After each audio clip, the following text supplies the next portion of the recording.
नमस्कार दोस्तों, स्वागत है आपका हमारे यूट्यूब चैनल में। दोस्तों, आज हम लोग पढ़ने वाले हैं प्रॉब्लम बेस्ड ऑन एज के बारे में। देखेंगे कि प्रॉब्लम बेस्ड ऑन एज के क्वेश्चंस को सॉल्व कैसे करना है, इक्वेशन कैसे बनानी है, और हर एग्जाम में इससे रिलेटेड एक क्वेश्चन जरूर पूछा जाता है। दोस्तों, देखते हैं बेसिक्स क्या है इसके और इसके क्वेश्चंस को सॉल्व कैसे करना है। आइए स्टार्ट करते हैं।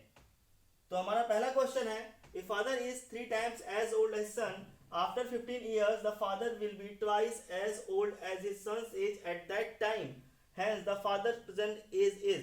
दोस्तों, पहली चीज आपको याद रखनी है, आपको ये देखना है कि क्वेश्चन में कितने वेरिएबल्स दिए गए हैं। वेरिएबल्स मीन्स कितने पर्सन दिए गए हैं। यहाँ पे क्या क्या दिया गया है, एक सन दिया गया है और उसका फादर दिया गया है, 2 पर्सन दिए गए हैं। तो याद रखिएगा, जितने वेरिएबल रहेंगे या जितने पर्सन रहेंगे उतनी इक्वेशन बनेगी, याद रखिएगा, ठीक है। तो यहां पे दिया है फादर एंड सन, तो आपको डिनोट करना है फर्स्ट अल्फाबेट से। यहां पे एक्स एंड वाई नहीं मानना है। फादर को मैंने डिनोट कर दिया एफ से, सन को डिनोट कर दिया एस से। सेकेंड चीज याद रखिएगा, जब भी बोलेगा कि आफ्टर, आफ्टर मीन्स याद रखिएगा आफ्टर, आफ्टर या फिर हैंस दिया हो तो क्या करना है आपको, आपको प्लस करना है उस एज को, ठीक है। अगर हैंस दिया या आफ्टर दिया है तो प्लस करना है, बिफोर दिया है या फिर एगो दिया है तो आपको माइनस करना है, याद रखिएगा, ठीक है। आफ्टर या हैंस में प्लस करना है, बिफोर या एगो में माइनस करना है। जितने पर्सन होंगे उतनी इक्वेशन बनेगी और इक्वेशन को सॉल्व कर लेना। बहुत ही सिंपल है ये प्रॉब्लम बेस्ड ऑन एजेस। अगर आपने इक्वेशन बना ली तो इजिली सॉल्व हो जाएगा। चलिए सॉल्व करते हैं इसको, देखते हैं क्या बोल रहा है। बोल रहा है father is 3 times as old as son, मतलब फादर है, फादर मीन्स एफ हो गया। फादर जो है उस सन का कितना है, 3 times है, इक्वेशन फर्स्ट। नेक्स्ट देखते हैं, आफ्टर 15 years, तो जब भी आफ्टर मीन्स क्या होगा, प्लस होगा। तो 15 years के बाद फादर की एज कितनी जाएगी, एफ प्लस 15, और सन की एज कितनी जाएगी, एस प्लस 15। याद रखिएगा, जो मैंने एफ माना है फादर की एज और एस माना है सन की एज, तो एफ और एस जो है, एफ जो है फादर की प्रेजेंट एज है, याद रखिएगा क्या है, प्रेजेंट एज ऑफ फादर, और एस क्या है, present age of son, present age of son. तो आफ्टर 15 years फादर की एज कितनी होगी, एफ प्लस 15, सन की एज कितनी होगी, एस प्लस 15। तो फादर जो है वो सन का कितना टाइम से, after 15 years the father will be twice, मतलब फादर क्या हो गया, सन का ट्वाइस हो गया। ये इक्वेशन सेकंड आ गई। 2 पर्सन है, 2 इक्वेशन है, आप सॉल्व कर सकते हैं। फाइंड करना आपको फादर की प्रेजेंट एज। आपने यहाँ से एफ की वैल्यू कितनी है, 3s है, यहाँ पुट कर दिया तो एफ की वैल्यू कितनी है, 3s। एफ की जगह पुट कर दिया 3s plus 15 equal to 2 into S plus 2 into 15 30। 3s minus 2s कितना होगा, s, एंड 30 माइनस 15 कितना बचा, 15। तो सन की प्रेजेंट एज कितनी आ गई, s की वैल्यू क्या आ गई, 15। s क्या है, प्रेजेंट एज ऑफ सन, तो s की वैल्यू आ गई 15। तो फादर की एज कितनी होगी, 3 into S means 3 into 15 means 45 years. तो आपका आंसर क्या हो गया, 45 ईयर्स दोस्तों, ठीक है। चलिए नेक्स्ट देखते हैं हम लोग। नेक्स्ट है, Sikha's age is 1/6 of her father's age. मैं मान लेता हूं सिखा की प्रेजेंट एज कितनी है, सिखा की प्रेजेंट एज है एस और फादर की प्रेजेंट एज कितनी होगी, एफ। तो सिखा की जो एज है वो क्या है, 1/6 of her father age, equation first. Second equation क्या है देखिए। अच्छा, क्या करना है आपको, इसमें आपको स्टेटमेंट पढ़ते जाने हैं और इक्वेशन बनाते जाने हैं, ठीक है। जितने पर्सन होंगे उतनी इक्वेशन बनेंगी और आप उसको सॉल्व कर लेंगे। सेकेंड इक्वेशन क्या बनेगी देखिए, Sikha's father age will be twice, जो सिखा की जो फादर की एज है वो ट्वाइस होगी, किसकी देखिए, Vignesh age after 10 years means 10 years के बाद फादर की जो एज होगी वो ट्वाइस होगी विग्नेश की एज की। तो 10 years के बाद फादर की एज कितनी होगी, एफ प्लस 10, और विग्नेश की एज कितनी होगी, विग्नेश की अगर प्रेजेंट एज में वी मानता हूं तो 10 years के बाद एज कितनी होगी इसकी, v प्लस 10। और क्या क्वेश्चन में क्या बोल रहा है कि जो फादर की एज है वो विग्नेश की एज की क्या है, ट्वाइस है, तो 2 times इक्वेशन सेकंड, ठीक है। अब यहाँ देखिए, यहाँ पे 3 वेरिएबल्स हो गए, सिखा, उसके फादर और विग्नेश, तो यहाँ पे 3 इक्वेशन गिवन होने चाहिए। अब देखिए क्या दिया है, if Vignesh 8th birthday was celebrated 2 years before. अगर विघ्नेश का जो 8th बर्थडे है वो 2 इयर्स बिफोर सेलिब्रेट किया गया है, मीन्स अभी एज कितनी है उसकी 10 इयर्स। तो विघ्नेश की एज हम फाइंड कर लिए यहाँ से कि विघ्नेश की जो प्रेजेंट एज है कितनी है, वो है 10 इयर्स। तो फाइंड करना आपको शिखा की प्रेजेंट एज, ठीक है। विघ्नेश की एज कितनी आई 10 इयर्स, वैल्यू पुट कर देंगे यहाँ पे, तो फादर की एज निकल जाएगी। तो father plus 10 equal to 2 into 10 plus 10, this is 40, F minus कर देंगे 10, तो फादर की एज कितनी आ गई 30 इयर्स, फादर की एज आ गई 30 इयर्स। तो अगर फादर की एज 30 इयर्स है तो शिखा की एज कितनी होगी, शिखा इक्वल टू 1/6 ऑफ फादर से एज। फादर कितनी वैल्यू निकाला मैंने 30, आंसर कितना आ गया, शिखा की एज कितनी है प्रेजेंट 5 इयर्स, ठीक है दोस्तों। चलिए नेक्स्ट देखते हैं हम लोग। नेक्स्ट है आपका the ratio of the present age of P and Q is 3:4। तो P और Q की प्रेजेंट एज का रेशियो, मैं मान लेता हूं P की प्रेजेंट एज P है और Q की प्रेजेंट एज Q है, तो इन दोनों की एज का रेशियो कितना दिया है 3/4। इक्वेशन फर्स्ट, दो पर्सन है, दो इक्वेशन बनेंगी। नेक्स्ट है 5 इयर्स एगो, तो 5 इयर्स एगो P की एज कितनी होगी P माइनस 5 एंड Q की एज कितनी होगी Q माइनस 5। बोल रहा है 5 इयर्स एगो, एगो मीन्स पहले, तो P की प्रेजेंट एज अगर P है तो 5 इयर्स एगो इसकी एज कितनी होगी P माइनस 5, Q की एज कितनी होगी Q माइनस 5। उनका रेशियो कितना बोल रहा है 5:7, 5:7, इक्वेशन सेकंड। क्या फाइंड करना, find the sum of their present age. Solve कर लेंगे, यहाँ से P की वैल्यू निकाल लेंगे, यहाँ पुट कर देंगे, या फिर यहाँ पे क्रॉस मल्टीप्लाई करके सॉल्व कर लेंगे। क्रॉस मल्टीप्लाई कर लेते हैं, इसका मल्टीप्लाई इससे, इसका मल्टीप्लाई इसमें हो जाएगा, तो जगह 7P minus 7 into 5, this is 35 equal to 5Q, this is 25। अब यहाँ से आप P की वैल्यू निकाल लीजिए, तो P की वैल्यू क्या हो जाएगी यहाँ से P equal to 3/4Q, value put कर देंगे P की यहाँ पे, तो 7 इंटू 3/4Q minus 35 equal to 5Q minus 25, ठीक है दोस्तों। चलिए सॉल्व करेंगे इसको, this is 21/4Q minus 5Q equal to minus 25 plus 35, this is 10। यहाँ एलसीएम ले लेंगे, एलसीएम कितना आ जाएगा, एलसीएम हो जाएगा 4, तो 4 इंटू 5 20, 21 माइनस 20 1/4Q, ये हो गया 1/4Q इक्वल्स टू 10। तो Q की वैल्यू कितनी आ गई 4 इंटू 10, दिस इज 40। तो Q की वैल्यू कितनी आ गई 40। अगर Q की वैल्यू 40 आ गई है तो Q की वैल्यू यहाँ पुट कर देंगे, तो P की वैल्यू जाएगी, तो P की वैल्यू देखिए क्या आ गई, P की वैल्यू आ गई 3/4 इंटू Q, Q कितना है 40 है, तो यहाँ से P की वैल्यू कितनी आ गई 3 इंटू 10 30। आपसे पूछ रहा है क्या कि उन दोनों का एज का सम कितना है, तो सम कितना हो जाएगा 30 प्लस 40 मीन्स 70 ईयर्स। तो अगर ऑप्शन आपको नहीं दिया हुआ है तो आपका आंसर क्या हो जाएगा नन ऑफ दीज। आपको एक ऑप्शन और गिवन रहेगा, ठीक है, एग्जाम में एक ऑप्शन और गिवन रहेगा नन ऑफ दीज का, तो आपका आंसर क्या हो जाएगा यहाँ पे, आपका आंसर हो जाएगा नन ऑफ दीज, ठीक है दोस्तों। चलिए नेक्स्ट देखते हैं हम लोग।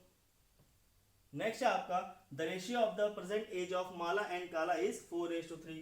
मैं मान लेता हूँ प्रेजेंट एज माला की M है, काला की K है, तो उन दोनों का रेशियो कितना आ गया 4:3। Equation first, the total of their edges is 2.8 decades. अब देखिए डिकेड्स मतलब क्या होता है, वन डिकेड मीन्स होता है 10 ईयर्स, याद रखिएगा, वन डिकेड मीन्स क्या होता है 10 ईयर्स, ठीक है। तो यहां बोल रहा है कि the total of their edges is, total means Mala and काला का जो एज है वो कितना है 2.8 डिकेड्स है। तो वन डिकेड में 10 ईयर्स, टू डिकेड में 20 ईयर्स, 0.8 डिकेड में 8 ईयर्स, मीन्स कितना total 28 years. Equation second, the proportion of their edges after 0.8 decades will be. Solve करना है, उनका रेशियो निकालना है 0.8 डिकेड्स के बाद। पहले हम माला और काला का प्रेजेंट एज निकालेंगे। सॉल्व कर लेंगे, यहाँ से m की वैल्यू निकाल ली मैंने, m की वैल्यू कितनी हो जाएगी यहाँ से 4/3 के यहाँ पुट कर देंगे, तो m की वैल्यू कितनी हो गई 4/3 k plus k equal to 28। Solve कर लिया, एलसीएम ले लिया, यहाँ पे एलसीएम ले कितना हो जाएगा 3k plus 4k 7k equal to 28 into 3, तो k इक्वल टू कितना हो गया 28 इंटू 3/7, दिस इज 12 ईयर्स। तो काला की एज कितनी आ गई 12 ईयर्स, और काला की एज आ गई 12 ईयर्स, तो यहाँ से माला की एज कितनी हो जाएगी माला इक्वल टू 4/3 ऑफ काला। काला की कितनी है 12, दिस इज 16 ईयर्स। ठीक है, तो माला की एज आ गई 16 ईयर्स, काला की जगह 12 ईयर्स। अब पूछ रहा है आपसे proportion of their ages after 0.8 decades, means माला की जो एज हो जाएगी 0.8 decades means 8 years. After 8 years इसकी एज कितनी होगी? प्रेजेंट एज है 16 इयर्स, आफ्टर 8 इयर्स इसकी एज कितनी हो गई 24 इयर्स। काला की एज प्रेजेंट है 12, आफ्टर 8 इयर्स कितनी हो जाएगी 20 इयर्स। तो उनका रेशियो कितना हो जाएगा? रेशियो जाएगा 6:5। का आंसर क्या हो गया 6:5। चलिए नेक्स्ट क्वेश्चन देखते हैं हम लोग। नेक्स्ट क्वेश्चन आपका कि Amit got married 6 years ago, his present age is 6/5 times his age at the time of his marriage. His present age is, तो अमित की प्रेजेंट एज मैंने मान लिया कि अमित की प्रेजेंट एज है ए। ठीक है, तो his present age is 6/5 times 6/5 times his age at the time of his marriage. Amit got married 6 years ago. तो 6 year ago पहले इसकी शादी हुई थी। तो बोल रहा है कि अमित की जो प्रेजेंट एज है वो 6/5 है जब उसकी शादी हुई थी। शादी कब हुई थी? 6 years बिफोर। तो कितनी हो जाएगी a-6, इक्वेशन फर्स्ट। ठीक है, चलिए यहाँ से आप a की वैल्यू निकाल सकते हैं क्योंकि यहाँ पे a की वेरिएबल है। पहले वैल्यू फाइंड कर लेंगे। This is 5a equal to 6a minus 36। 6a minus 5a, a equal to कितना हो गया 36। मीन्स अमित की जो प्रेजेंट एज है कितनी है 36 है। और शादी कब हुई थी इसकी 6 years बिफोर, मीन्स जब उसकी शादी हुई थी तब इसकी एज थी 30 years। नेक्स्ट देखते क्या बोला। Amit brother was 10 years younger to him at the time of his marriage। Means Amit का जो ब्रदर है वो क्या था 10 years यंगर था जब उसकी शादी हुई थी। मीन्स जब इसकी शादी हुई थी अमित की तो इसकी एज कितनी थी 30 years थी। तो इसके ब्रदर की एज कितनी होगी? ऑब्वियसली क्या होगी यंगर था, मीन्स 20 ईयर होगी। तो the present age of Amit brother, तो प्रेजेंट एज कितनी होगी उसकी? क्योंकि अभी तो अमित की एज कितनी है 36 है। 6 ईयर बिफोर एज कितनी थी 30 थी। तो उस टाइम जब अमित की मैरिज हुई थी उस टाइम उसके ब्रदर की एज कितनी 20 थी। तो अभी कितनी होगी +6, मीन्स आंसर कितना आ जाएगा इसका 26 ईयर्स। तो आंसर क्या हो गया 26 ईयर। चलिए अगला क्वेश्चन देखते हैं हम लोग।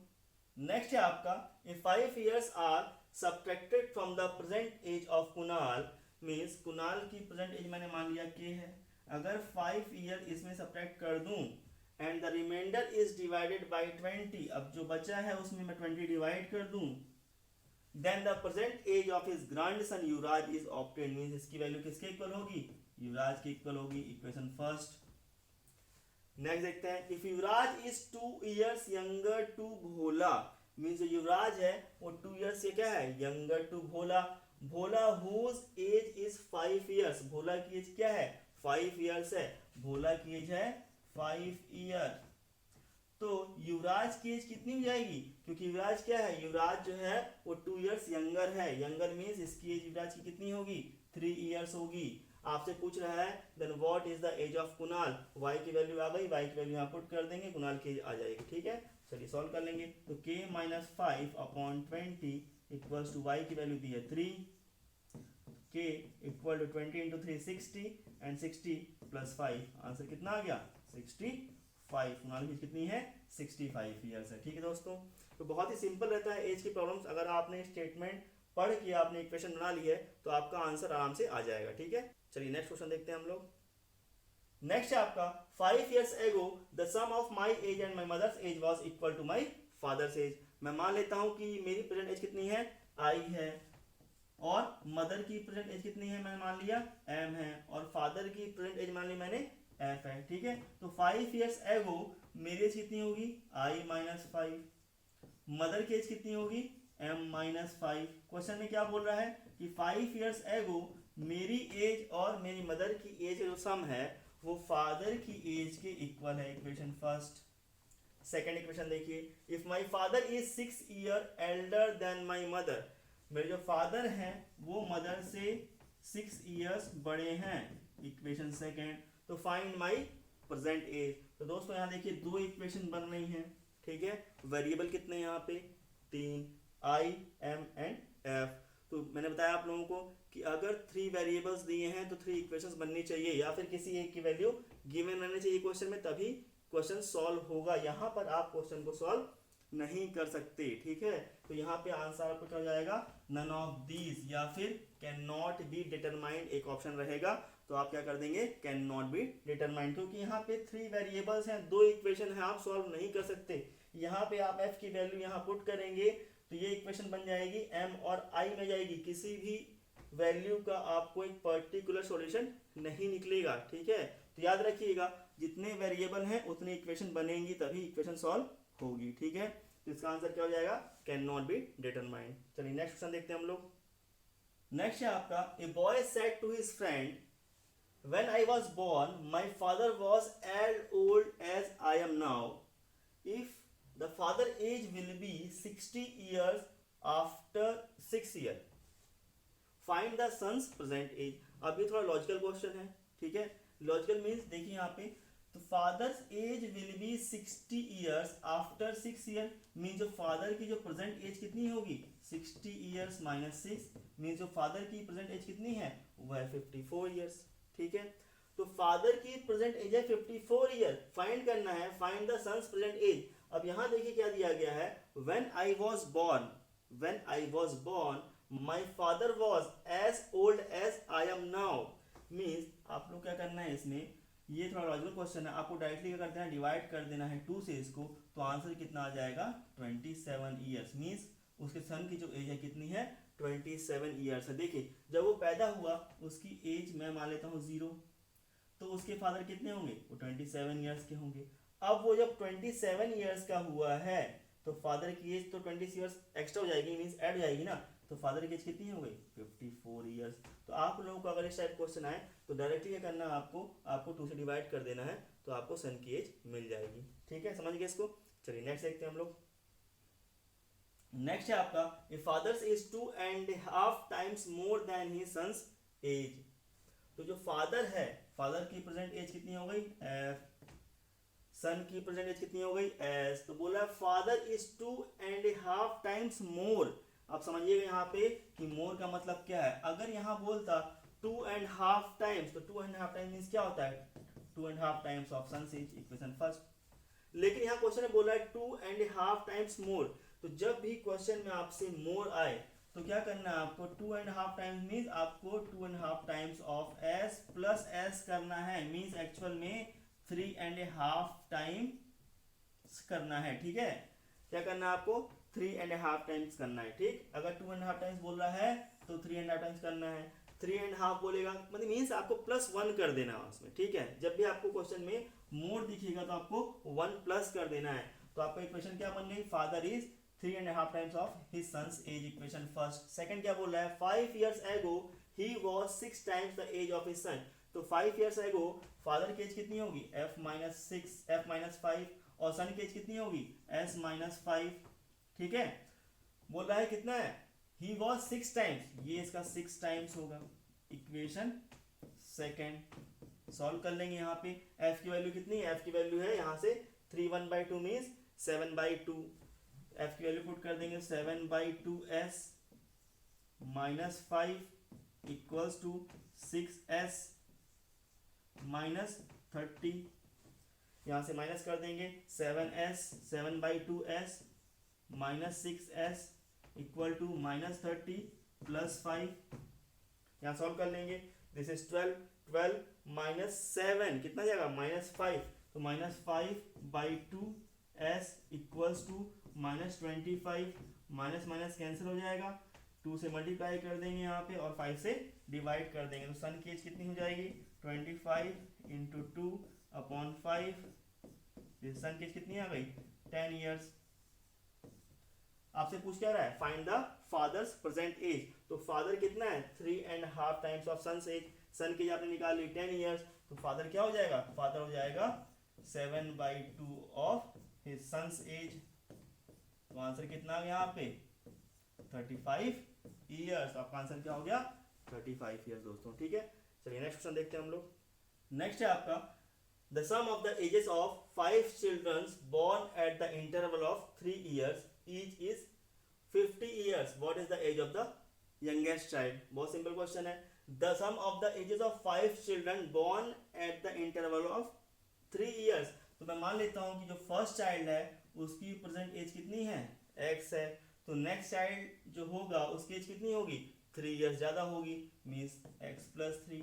नेक्स्ट की कितनी होगी x प्लस 6, नेक्स्ट की होगी x प्लस 9, नेक्स्ट कितनी होगी x प्लस 12। 1 2 3 4 5 चाइल्ड्स हो गए।